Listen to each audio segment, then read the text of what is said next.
Hey everyone, welcome back to OCD Recovery's YouTube channel, where today I have a unique video where I am going to make really annoying sounds, and I implore you to stay till the end. This is an exercise in frustration tolerance coming from a YouTube video. I'm going to chew my gum really annoyingly, and I'm going to speak. I'm going to slurp my water. I'm going to tap my pen. I'm going to do things like this. I'm going to snap, and you're going to try to just listen. And you're going to retain what you can retain. The whole world right now has lost their minds when it comes to, I need a perfect sounding environment. Now, you can prefer to have a quiet work environment, and there's nothing wrong with that. But also, if you work in a corporate space, if you have children, if you're working from home, you're going to have things go wrong. You're going to have storms outside. You're going to have, maybe you live in a city and there's going to be beeping. If you live in an apartment in Manhattan, you're going to hear a lot of things, or another city. So the goal of this is to show you acceptance doesn't mean agreement. You don't have to like this. You don't have to like me chewing or anything like that. But you don't understand how the hatred for these type of sounds, you telling people to shh, shh, shh, and you doing these things, and someone's like, hopefully I don't swallow my gum and choke to death. No one's here to give me sequels. Daisy and Milo are here. I'm sure they'll help me.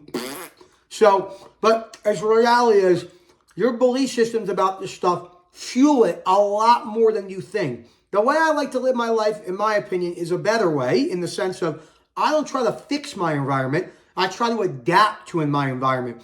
I just got done reading a great book that came out 31 years ago about Warren Buffett. In the beginning of the book, Warren had really bad public speaking fears. And so he goes, I would shake, my legs would shake when I would speak. He goes, I work with a guy not to get rid of my shaking legs, but so I could speak with shaking legs. I was like, oh my gosh, that's fucking completely acceptance right there. One of the many reasons why he's probably very successful. So before I go any further, Phil at OCDrecovery.com. Let me know what you think about this. And we're just going to talk about the misconceptions about sounds and... Oof, that was a rough one. And all sorts of stuff like that. And I'm going to just do things. So... in the past, people were really, really bad at wanting things to go a certain way, right? I should be a drummer if I could talk and do this. It's actually quite hard. So they want things to be a certain way. But if you look throughout history and you look how people had to operate throughout their entire career as a soldier, or maybe working in a seamstress factory, just imagine working in a seamstress factory, right? You're working in a seamstress factory, you're there, and you know, there's all sorts of sounds. People are blowing fucking cigarettes, smoke in your face, all sorts of stuff. Imagine if you went back in time right now, the average person was like, ooh, I can't work here because it's really loud and I don't like the distractions and I can't do it. Well, you're not going to get really far in life. This is a very new age thing. You know, people have very noisy environments. I guarantee we went back to 1925, 100 years ago. You know, right before the Great Depression, and we talked about, hey, you know, what do you think about people chewing loud at restaurants? I guarantee a lot of people didn't even think about it. They just accepted that as the realities of life. This has moved in primarily in only one direction, and it's problematic. Okay? It's like, I hear it all the time with young people under the age of 25 years old. They're like, I just want this work environment. I want to be with a partner that doesn't do this. I mean, people are breaking up with people because they're chewing too loud at the table. That one decision is setting you up for a disaster, a whole lifetime of disaster, of needing things to be a certain way. And again, you can prefer things. Trust me. If I was in a coffee shop reading right now, and the guy next to me was burping, so he keeps drinking water really fast. He keeps drinking water. That's what I went to. Ooh. People are really embarrassed by that too, burping in public. Burping, farting, sneezing, throwing up, nausea, boogers coming out of their nose, all sorts of stuff. So, none of that stuff bothers me. It's uncomfortable, but it doesn't bother me. You know what I mean? Like, anyone that, weight trains and eats a lot of food and eats a lot of protein, they're probably going to fart a little bit more than the average person. This is the reality of it, right? You know, especially if you have really a lot of anxiety and your IBS is all messed up. So, what you want to do is, I got one good one for you. Let's do this one. You know, you want to not try to control your environment. You don't want to try to control your environment. You want to try to, if I mess my hair up, I'll be pissed. You want to try to feel those things and hear those things without trying to get rid of them, okay? That's why you sticking through this video and trying to listen to some of the stuff I say, even if you can't concentrate at all, why is that a problem? This is the problem with like the power and now and the present moment. And everyone's trying to get things in the perfect way, and they don't want to have any distractions, and they're trying to force mindfulness. I don't think about mindfulness for 1 second. I don't go, oh, you know, maybe I should be more mindful right now, or am I not mindful enough, or anything like that. I don't think anything like that, because I think it's a total waste of time. Like, all you can do is put yourself in situations, you know what I mean?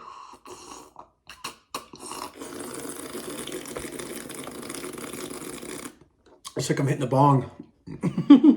All you can do is put yourself in situations and hope for the best and see how things go and try to control your emotions. But it's wild to me because the amount of people I've gone to restaurants with and people like other couples have been like, can you stop chewing like that? Can you stop doing that with your fork? And it's sad. It's sad. It used to drive me nuts that they would say that to other people. So I had the irrational belief that other people shouldn't say that. And then I realized that people are going to be, it doesn't make any sense for me to be really upset about people doing that in general if that's, you know, what people are going to do. So, two of them is tough. Like, but think about the stuff that you do in life where you're like, you know, I can't do that. It's too much for me. There's too many sounds. And put yourself in those situations. Go to loud places. Don't bring your headphones. Try to read a book. That's a big one I give to people. Trying to read a book in a busy public place. I'm not saying you have to do that all the time. I'm just saying from exposure to show yourself that it's just not that bad. Like, you can actually do it and like have someone at a park bench next to you. You know, I don't know if I could blow bubble with this one.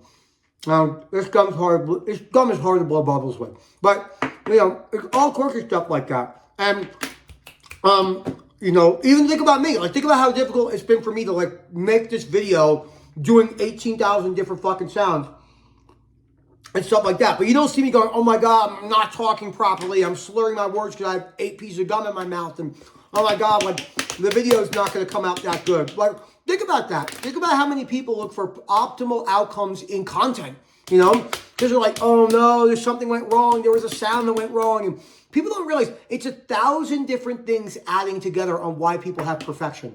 And it's a lot of different things. I'm sorry, if I had a YouTube channel with 50 million subs, I wouldn't restart a thing. Nope. I could be on the middle of having someone on really, really important. I'd be like, yo, dude, talk to the camera. Tell me what you want to do. I'll be right back. I'm going to go take a poop. I'll be right back. That's it. See ya. I'll be back in like 5 minutes. Camera's rolling. Why not? That's the reality of life. That's the way the life works. But people are like, that doesn't matter. That type of cunning editing doesn't matter. It does matter. It matters a lot more than you think. It creates a false reality of what people are going to have to deal with when they go throughout life. What about when you're like over here having kids? You have a kid. Are you going to lose your mind? You're going to lose your mind because your kid's I see it all the time. I see it all the time. I'm sure I'm going to be very frustrated. But I would say out of 100 people, I'll put myself in the top percentage of people that's going to handle that frustration well.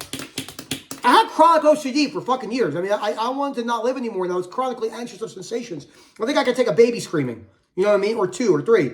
I ain't saying it's going to be easy. I'm sure I'm going to get frustrated. But if you put me next to the average person, someone that has no idea about unconditional acceptance, I'm going to put my money on me. If I'm a betting man, which I am, I like poker, I'm going to push all those chips in with ace-king suited. So, it's something to just think about. There's no point to this video, by the way. No, I just knew I wanted to come on here and make a video of annoying sounds.